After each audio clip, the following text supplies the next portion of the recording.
C'est à Paris, au début du siècle, que se situe le nouveau roman de Maxime Chatham. Guy de Timay, son héros, voulait déterrer la fange. Il va rencontrer le mal.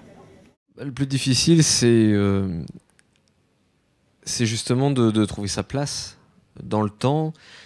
L'idée d'un livre comme ça, c'est de faire un voyage dans le temps. Pour moi, mais pour le lecteur aussi, c'est de vous dire, ok, la machine à voyager dans le temps, elle existe. Ce sont les livres. À partir du moment où le romancier a bien fait son travail, c'est un vrai voyage dans le temps. Et c'est là que c'est pas toujours évident, c'est qu'il faut parvenir à trouver sa place dans la fiction qu'on va inscrire dans une réalité. Sauf que cette réalité, c'est à nous de la reconstruire, en étant le plus fidèle à ce qu'elle a été, en essayant de ne pas se tromper, ça c'est important.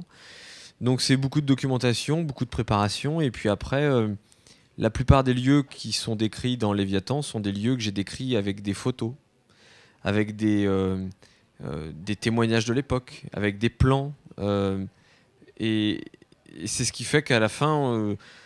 je pense qu'on a le sentiment qu'on a vécu une histoire presque vraie dans un Paris qui a existé en tout cas. Ce Guy de Timay, c'est un assemblage de plein de choses. Il y a une part de moi, il y a une part qui n'est pas... je ne me reconnais pas dedans et c'est volontaire. Et parfois j'ai dû retravailler beaucoup certains passages où j'ai dû réécrire des scènes parce que des moments je me rendais compte que c'était trop moi et que ça collait plus. Il fallait... Et c'était important de faire ce livre. C'est un livre sur la création, c'est un livre sur la fiction, sur les personnages que l'on crée, sur ce que l'on s'invente de soi et des autres, et sur la réalité. Alors, c'est pas évident pour moi d'en parler précisément encore aujourd'hui, parce que cette histoire est un diptyque. Là, vous avez le tome 1, il y a une fin, ça s'arrête, ça s'arrête comme ça, on n'attend pas de suite. Et en fait, au mois de mai va sortir la suite, qui est en fait le miroir de cette première histoire. Et en lisant le miroir, vous allez vous rendre compte qu'il y a pas mal de choses... qui seront encore plus clairs sur le pourquoi un romancier. J'aurais pu en choisir plein d'autres, des auteurs de cette époque-là qui m'ont marqué. Mark Twain, par exemple, est un auteur que je trouve formidable. Mais j'ai mis Conan Doyle. Pourquoi lui, pas un autre?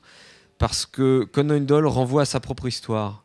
Ce type-là, Guy de Timay, a fui sa vie de romancier à succès pour aller s'enfermer dans les combles d'un bordel. Ça aussi, c'est pas un hasard.